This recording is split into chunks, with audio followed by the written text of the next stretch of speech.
आशा करता हूं आप सब बहुत अच्छे होंगे। मेरा नाम है सिद्धांत अग्निहोत्री। स्टडी ग्लोस पे आपका बहुत बहुत स्वागत है।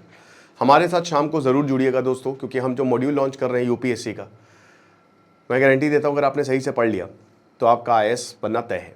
तो हमारे साथ जुड़िएगा 6 बजे। बता दूं कि भारत जो है ये गंगा वाटर पैक्ट को अमेंड करने वाला है। टाइम्स ऑफ इंडिया का ये बहुत ही अच्छा आर्टिकल है जिसमें ये बताया गया है कि किस तरीके से एक तो तीस्ता रिवर पे ऑलरेडी देखिए बांग्लादेश और भारत के बीच में समय रिश्ते बहुत ज़्यादा खराब हो चुके हैं। अब चाइना, पाकिस्तान, बांग्लादेश एक नेक्सस बन रहा है। ये जो देश हमने जिसको बनाया आज वो आंख दिखा रहा है, आंख दिखाता है, आगे नहीं बोलूंगा।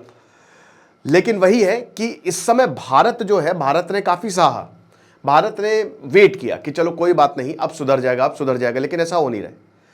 बता दूं कि मंदिर तोड़े गए, एक औरत के साथ रेप किया और वहां पे फिर प्रदर्शन हो रहे हैं, बट उसका कोई मतलब नहीं है। माइनॉरिटीज़ पर खतरा है। 1 से 1.5 करोड़ जो हिंदू हैं, क्रिश्चियंस हैं, उनके ऊपर बहुत बड़ा खतरा है, जो भी माइनॉरिटीज़ बेसिकली वहाँ पे रहते हैं। आईएसआई एक्टिव हो गया है। आईएसआई बांग्लादेश के साथ मिलकर खतरनाक प्लान बना रहा है। सिलीगुड़ी कॉरिडोर, बांग्लादेश बार बार ये कह रहा है चाइना से कि आप यहाँ पे आइए। लाल मोनिन हाथ और भी बहुत सारे एयरबेसेज जो हैं वो बांग्लादेश ने थाली में सजा के चाइना को दे दिए हैं। तो भारत अब उसको घेरने की कोशिश कर रहा है। दुनिया में अगर आप अभी देखो तो रिसोर्सेस की कमी है और ये जंग रिसोर्सेस की है, ये और किसी की जंग नहीं है। जानवर यहां पे आप देखिए कि जब आप गली में जाते हैं, कोई एक कुत्ता दूसरों कुत्तों की टेरिटरी में आ जाए तो वो लड़ जाते हैं। इंसान भी जानवर है, तो जमीन के लिए जंग हमेशा होती रहेगी, वर्चस्व के लिए जंग हमेशा होती रहेगी। ये जानवरों की टेंडेंसी, हम भी वही हैं, ठीक है। तो अब क्या है कि वही जमीन छोड़िए, लेकिन रिसोर्सेज के लिए जंग हो रही है और सबसे बड़ा रिसोर्स आज के समय में पानी, वाटर। तो अगर आप गहराई में जाओ तो पूरी दुनिया में वाटर वॉर्स हो रही है। इजराइल से लेकर रशिया, यूक्रेन से लेकर सब जगह पानी को कौन कंट्रोल करेगा उसके लिए। इनफैक्ट चाइना भी कश्मीर में इसीलिए है क्योंकि उसको वहां के ग्लेशियर्स चाहिए अपनी चिप बनाने के लिए। शसगाम वैली में उसने अपनी प्रॉपर कंपनी जो है वो चुपचाप वहां पे काम कर रही है। एससीओ का मेन ऑब्जेक्टिव क्या है? जब सोवियत टूटा तो चाइना ने एससीओ इसीलिए बनाया क्योंकि सेंट्रल एशियन कंट्रीज के लिए बहुत इंपॉर्टेंट है। भारत तो $2 बिलियन, चाइना तो $100 बिलियन का ट्रेड करता है। सारी एनर्जी वहीं से जाती है, सब कुछ वहीं से मिलता है। यही एससीओ का मेन ऑब्जेक्टिव था जिसमें शायद पीएम मोदी तो अब नहीं जाने वाले। तो भारत ने ये बात समझ ली है कि अगर हमको कंट्रोल करना है और अगर हमको वर्चस्व दिखाना है तो हमको पानी चाहिए। अभी तक भारत बोला कि चलो कोई बात नहीं, बदतमीजियां तुम्हारी सह लेंगे, कभी ना कभी तो रास्ता पर आओगे।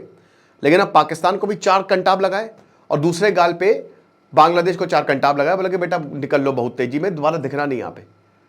तो यही हो रहा है। तो इसीलिए यहाँ गंगा ट्रीटी को बांग्लादेश में भारत अमेंड करेगा। तो अब जैसे सिंधु नदी पाकिस्तान में जाती है और पाकिस्तान को पानी देती, पूरे पाकिस्तान को पानी देती है, भारत ने उसको एबीएस में डाल दिया है। कोई डेटा शेयरिंग नहीं है। सबसे इंपॉर्टेंट होता है डेटा शेयरिंग। त्रिपुरा से पानी आता है बांग्लादेश में बहुत ज़्यादा। पिछले साल जब रेवोल्यूशन आया तो त्रिपुरा से पानी आया तो भारत के ऊपर आरोप लगाया कि आपने फ्लड कर दिया बांग्लादेश को, बट ऐसा नहीं था। ये नेचुरल है। पानी को आप डैम से रोक सकते हैं, लेकिन पानी को आप वैसे रोक नहीं सकते क्योंकि पानी बहुत, लेकिन जो डेटा शेयर होता है वो बड़ा इंपॉर्टेंट है। अभी भारत के पास उतने डैम्स है नहीं, टू बी वेरी फ्रैंक, किसी भी तरीके से पानी को रोक लिया जाए। लेकिन यहाँ पे अमेंडमेंट की बात की, कि बदलने की बात की है। वैसे भी अभी 50% ही बांग्लादेश को पानी मिलता है। अब आपको पता है कि जो बंगाल है ये हमेशा से फर्टाइल रहा है। यहाँ पे जो कपड़ा है, कॉटन, जो आप यूके में जब जाओगे जो कपड़ा वहाँ पे मिलता है ना, वो बांग्लादेश से बन के आता है। वो यहाँ बांग्लादेश में आपको 1000 रुपए का मिलेगा, वहाँ पे 10-10, 12-12 हज़ार रुपए का मिलेगा। और ये हमेशा से रहा है कि भारत के कपड़ों की क्वालिटी कमाल रही है क्योंकि बंगाल फर्टाइल रहा है, कॉटन बहुत बढ़िया रहा है, ठीक है, सिल्क बहुत बढ़िया रहा है, टेक्सटाइल में बंगाल कमाल। तो अब इसीलिए पानी की बहुत ज़्यादा ज़रूरत है, सब वाटर एक्सटेंसिव, और पानी नहीं होगा तो प्रॉब्लम आएगी ही आएगी। अब हालांकि बांग्लादेश को पानी मिलता ही रहेगा, नेचुरल है वो, ठीक है। 1996 में ये जो गंगा वाटर ट्रीटी, जो मतलब वैसे तो इसको बहुत पहले से साइन किया गया था, लेकिन जो पैक्ट था तो अब भारत इसको अमेंड करने की कोशिश में है, ठीक है। और अमेंडमेंट का मतलब यही है कि हम इसको रीअसेसमेंट करेंगे। क्यों? क्योंकि देखिए अब वाटर स्ट्रेस हो रहा है, क्लाइमेट चेंज हो रहा है, बहुत सारी चीज़ें बदल गई हैं, अब पहले जैसी चीज़ें नहीं रही। तो उस हिसाब से जो पानी है उसको देखना पड़ेगा। तो मेन प्रॉब्लम यही है कि एक तो भैया हमारे यहाँ भी इरिगेशन की दिक्कत है, ममता बनर्जी ने इस पर आवाज़ उठाई है और इस डिसीजन से ममता बनर्जी सहमत भी है कि इधर बंगाल, वेस्ट बंगाल के किसानों को पानी मिल नहीं रहा है, हमारे हिस्से का पानी आप उधर दे रहे हो। फिर पोर्ट ऑपरेशंस, ये भी एक बहुत इंपॉर्टेंट, और पावर जनरेशन तो है ही है भाई। डैम्स में आप मस्त पानी टरबाइन घुमाओ, बिजली मिलेगी। तो जो करंट एग्रीमेंट है ना ही भारत के स्ट्रैटेजिक और ना ही इकोनॉमिक इंटरेस्ट को, जो प्रायोरिटीज है हमारी, उसको सर्व कर रहा है। तो 12 दिसंबर 1996 को दोनों गवर्नमेंट ने इसको साइन किया था। अब ये 30 साल तक वैलिड है, यानी कि अगले साल वैसे भी एक्सपायर हो जाएगी, तो भारत अभी इसको खत्म कर देगा। बांग्लादेश जो है, उनका जो पानी है वो 8% से डिक्रीज हुआ है। 1977 में जहां पे इनको 61% मिलता था, अब ये 50% मिल रहा है इनको। तो यानी कि धीमे धीमे जो है इनका पानी कम हो रहा है। 1971 में जब हमने बांग्लादेश को आज़ाद कराया तो हमने एग्रीमेंट, ये हमने पानी दिया था बांग्लादेश को, ठीक है ना। तो यही चीज़ है। अभी तो फिलहाल 50% है और अभी बांग्लादेश को इतना ही पानी मिल रहा है और बाकी जो है वो भारत को मिल रहा है। तो भारत वही कह रहे हैं कि अब हम भैया, क्योंकि हमारे साइड में भी बहुत ज़्यादा ज़रूरत है। और आपको पता है कि गंगा और ब्रह्मपुत्र दोनों ही बांग्लादेश में जाती है। ब्रह्मपुत्र को बांग्लादेश में जमुना बोला जाता है, दोनों मिलते हैं और दुनिया का सबसे बड़ा डेल्टा, सुंदरबन डेल्टा जो है वो बनता है, ठीक है। डेल्टा आपको पता ही है ना, एक लैंड फॉर्म होता है, मतलब ज़मीन होती है एक तरीके से। जब पानी जो है, नदियाँ, समुद्र, सारी नदियाँ समुद्र में गिरती हैं, ब्रह्मपुत्र गंगा जो है बे ऑफ बंगाल में गिरती है, तो अपने साथ वो बहुत सारी सिल्ट और सब कुछ कंकड़ पत्थर लेके आते हैं। ऐसे ही तो बनता है सब कुछ। आप जो यूपी, आज ये फ्लड प्लेन है ना भैया, पानी आया, सब कुछ काट के पहाड़ वहाड़ सब लेके आया, यहाँ पे डिपॉजिट किया, वापस पीछे गया। ऐसे ही लैंडफॉर्म बनते हैं, ऐसे ही ज़मीनें बनती है, ठीक है। तो वो क्या करती है कि खूब सारी धाराओं में बढ़ जाती है। आप इसको ऐसे समझ सकते हो कि आप पानी है, आपने पानी डाला, उसमें मोरंग है, मिट्टी है, मोरंग मिट्टी के साथ पानी भी नीचे गिरा, और जब दोबारा पानी डालोगे ना तो वो क्या हो, कंकड़ पत्थर की वजह से बहुत सारी धाराओं में बढ़ जाएगी। तो ऐसे ही वही होता है डेल्टा। तो गिरने से पहले, जब समुद्र में से जस्ट गिरने से पहले जो है, ये दुनिया का सबसे बड़ा डेल्टा 10,000 स्क्वायर किलोमीटर का, जहां पे मैंग्रोव और टाइगर्स मिलते हैं, वो बनाती है ब्रह्मपुत्र और गंगा से मिलने से।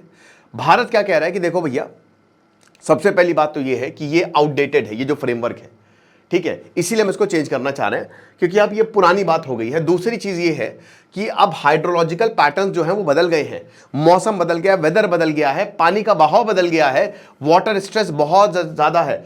बहुत सारे शहरों में दोस्तों पानी का स्ट्रेस देखने को मिल रहा है। हालांकि अच्छी बात है कि इस बार अभी जुलाई में 106% बारिश होगी नॉर्मल से, तो बहुत अच्छी बात है कि इस बार ला नीना है तो बारिश बढ़िया हो रही है। जून जो है वो बहुत ठंडा रहा, मई जो है वो बहुत ठंडा रहा इस बार कंपैरेटिवली, लेकिन फिर भी वाटर स्ट्रेस है, अंडरग्राउंड वाटर कम होता जा रहा है, इसको कोई भी नकार नहीं सकता। और हमारी पॉपुलेशन बढ़ती जा रही है, अभी तो फिलहाल यही है 140 करोड़, तो रीअसेसमेंट की जरूरत है। फिर उसके बाद शॉर्ट टर्म डील, 10 से 15 साल की डील करेंगे, 30 साल वाली नहीं, क्योंकि अब चीजें बहुत तेजी से बदल रही है। तो 30 साल तक डील होगी तो वैलिड है ना, ना ना ना ना, सिर्फ 10 से 15 साल, ओके। और ऑफिशियल ने बोला कि भारत तो इसको एक्सटेंड करने को भी तैयार था, लेकिन पहलगांव के बाद हमने अपना स्टैंड बदल लिया, पूरी तरीके से बदल लिया। अब हम इसको लेकर बिल्कुल भी रियायत नहीं देंगे, किसी देश को नहीं देंगे कि एक तरफ तुम पानी, हमारे रिसोर्सेज लो, और वही रिसोर्सेज फिर तुम पी के, वही पानी पी के हमारे ऊपर हमला करो। नहीं करेंगे। जाओ, फरक्का बैराज आपको पता ही, आप गए हैं, ट्रेन भी यहाँ से जाती है, जैसे ही आप थोड़ा हावड़ा से आगे निकलते हो तो ये लगभग 40,000 क्यूसेक्स ऑफ वाटर, बहुत बड़ा है ये, और बंगाल की लाइफलाइन है। 40,000 क्यूसेक्स ऑफ वाटर जो है ये कलकत्ता के पोर्ट ट्रस्ट को सर्व करता है, ओके। ये चीज़ है। एग्जिस्टिंग पैक्ट की बात करें तो 11 मार्च से लेकर 11 मई तक 35,000 लीन सीजन में 35,000 क्यूसेक्स ऑफ वाटर जो है वो 10 दिन के लिए भारत और बांग्लादेश को एलोकेट किया जाता है। इतना पानी दोनों को दिया जाता है। भारत की डिमांड ये है कि ये जो 30,000 से 35,000 ये वजह है ना, ये लीन सीजन में ये पानी जो है ये अब हमको मिले बस, क्योंकि हमारे पास डोमेस्टिक नीड ज़्यादा है और हमको पोर्ट का भी मेंटेनेंस करना है, तो ये काम नहीं चलने वाला। वेस्ट बंगाल का पूरी तरीके से सेंटर को सपोर्ट करता है कि भाई जिसको पानी मिल रहा है उसको क्यों नहीं सपोर्ट करेगा, है ना भाई, रिसोर्स है ना वो बहुत बड़ा। बांग्लादेश कहता है कि अरे भैया हमको ऐसा मत करो, हमारे पास तो यही नदी है, हम लो लेवल पे है, लो लाइन डेल्टा नेशन है, तो अगर भारत पानी नहीं भेजेगा तो कैसे होगा। वर्ल्ड बैंक बोलता है कि एग्रीकल्चर जो है वो 11% जीडीपी की कंट्रीब्यूट करता है, लेकिन 35% वर्कफोर्स है, ज़्यादा है दोस्तों। बांग्लादेश की आधी जनता जो है वो एग्रीकल्चर में है, तो 60.5% जो लैंड है दैट इज एरेबल, ये चीज़ है। तीस्ता रिवर पे भी भाई जाहिर सी बात है, अब तीस्ता रिवर का विवाद 2011 में एक एग्रीमेंट होना था, लेकिन अभी तक कोई हुआ नहीं। सिक्किम से आती तीस्ता रिवर, और बहुत इंपॉर्टेंट है ये, लेकिन इस पे भी ये 10 साल हो गए इस पे कोई भी बात आगे नहीं बढ़ी है, कोई भी हमने इस पे एग्रीमेंट साइन नहीं किया है। तो तीस्ता की भी बात करें तो 414 किलोमीटर की लेंथ है, सिक्किम में 151 किलोमीटर, और जो West Bengal Sikkim West Bengal boundary वहां पे 142, फिर ये बांग्लादेश में जाती है 121 किलोमीटर। ठीक है ना, तो इतना एक कोर्स जो है वो शेयर करते हैं, ये आप आराम से पॉज करके देख लीजिएगा। ठीक है, पूरा का पूरा मामला क्या है। तीस्ता की बात करते हैं तो तीस्ता इसलिए इंपॉर्टेंट है, देखिए सारी नदियां इंपॉर्टेंट है। क्यों इंपॉर्टेंट है भाई? 3 ही 4 रीजन होते हैं। एक तो आपका एग्रीकल्चर उस पर डिपेंड होगा, लोग उस पर डिपेंड होंगे डोमेस्टिक नीड्स के लिए, वाटर की जरूरत सबकी पूरी होती रहेगी। फिर आपका हाइड्रो इलेक्ट्रिक पावर, ठीक है, पावर जनरेशन जो है वो होता है।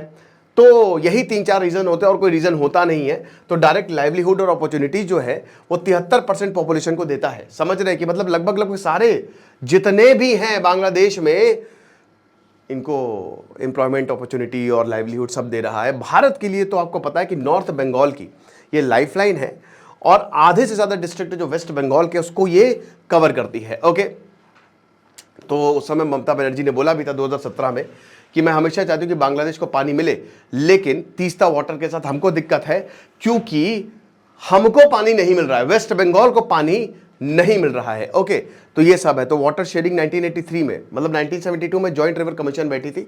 जब भी पानी का मामला सॉल्व नहीं होता तो कमीशन बैठती है, रिपोर्ट देती है, आप सेटिस्फाई हो तो आप लागू करिए, वरना बनाइए ट्रिब्यूनल, लड़ते रहिए केस। फिर 1983 में एक टेम्पररी एग्रीमेंट, एडहॉक एग्रीमेंट जो है वो साइन होता है। इंडिया को 39% पानी, बांग्लादेश को 36, अनअलोकेटेड टू 25%। 1983 में जो है ये 1985 तक 2 साल तक ही वैलिड था वो, फिर उसके बाद एग्रीमेंट खत्म हो गया, उसके बाद कुछ हुआ नहीं। तो तीस्ता बैराज इरिगेशन प्रोजेक्ट जो है बांग्लादेश से स्टार्ट किया, लेकिन 2011 में डील होनी थी जो कि 15 साल तक थी, बट मतलब 15 साल तक रही है, लेकिन उसके बाद सब भारत ने बंद कर दिया कि नहीं। तो ये कॉन्फ्लिक्ट जो है, अभी भारत के पास 26 हाइड्रो पावर प्रोजेक्ट है तीस्ता पर, 50,000 मेगावाट बिजली जो है ज्यादातर सिक्किम में है, वो इतना जनरेट कर सकते हैं। ठीक है, बांग्लादेश एक बहुत बड़ा प्रोजेक्ट। अब देखिए चाइना जो है, चाइना ने बांग्लादेश को सपोर्ट करना शुरू कर दिया है। चाइना आ गया, जिस तरीके से चाइना डरता है कि कहीं एक वेस्टर्न फ्रंट ना खुल जाए, वैसे भारत का भी दिमाग खराब है कि ये बदतमीजी हो रही है। तो जो सिलीगुड़ी कॉरिडोर के बिल्कुल पास में ये भी एक अपना प्रोजेक्ट जो है वो चलाने वाले हैं, बट कोई दिक्कत की बात नहीं है, हो नहीं पाया। ऐसा बोला जा रहा था कि उस समय काफ़ी पॉलिटिकल रोड मैप थी, बट देखिए भारत ने एकदम लास्ट आवर पे, है ना, बोला कि हम इसको ज्वाइन नहीं करेंगे, जो कि बहुत ही सही रहा। अब चाइना है, पाकिस्तान है, बांग्लादेश है, उसके नेक्सस को रोकना बहुत ज़्यादा ज़रूरी है। खुश रहिए, पढ़ते रहिए। दिस इज सिद्धांत अग्निहोत्री साइनिंग ऑफ। आपको क्या लगता है मुझे कमेंट बॉक्स में ज़रूर बताइएगा, और शाम 6 बजे हमसे जुड़ना ना भूलें। Thank you so much.